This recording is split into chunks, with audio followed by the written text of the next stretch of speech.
Do you know what I like to do on a fabulous Friday night? I like to look at some baseball cards.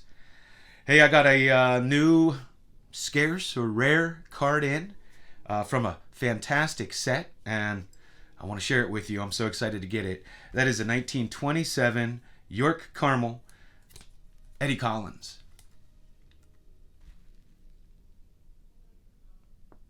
Now, this is a Type 1, and the Type 2 cards have that reversed.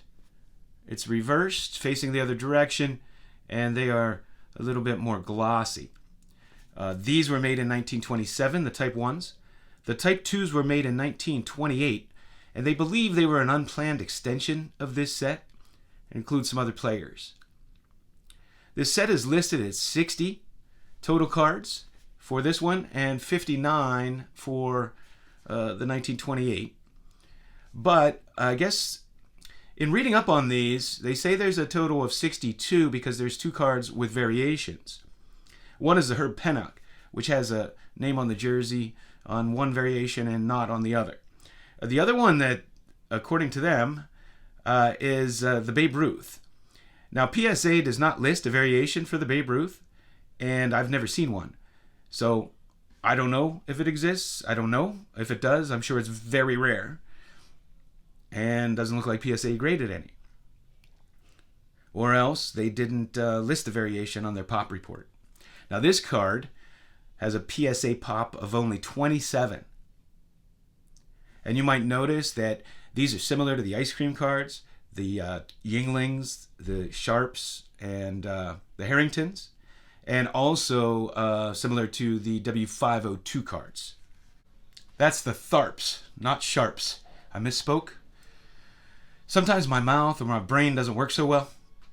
And if you watch my channel, you know that I don't always use my brain.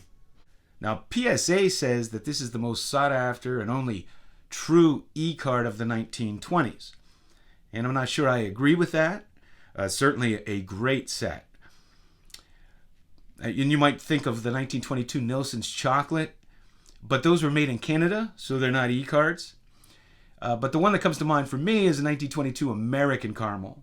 And in my mind, that's probably the most sought after E-set in the 20s. Of course, the 1920s didn't have a lot of main issues. They were mostly strip cards. A lot of black and white cards.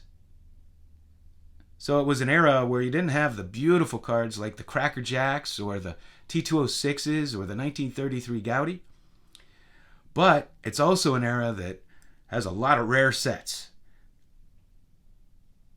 Now, as I like to do with all my cards when I get a new one for a set, as I like to take a look at the other ones I have, I only have 3 from this set. I don't have any of the Type 2s, but I do have the Ty Cobb from this set. And I have the Walter Johnson. I got this a while back. And at the time I got this, I didn't even realize how rare they were. It was just a Walter Johnson, and I thought it was a good price. Not that it was cheap.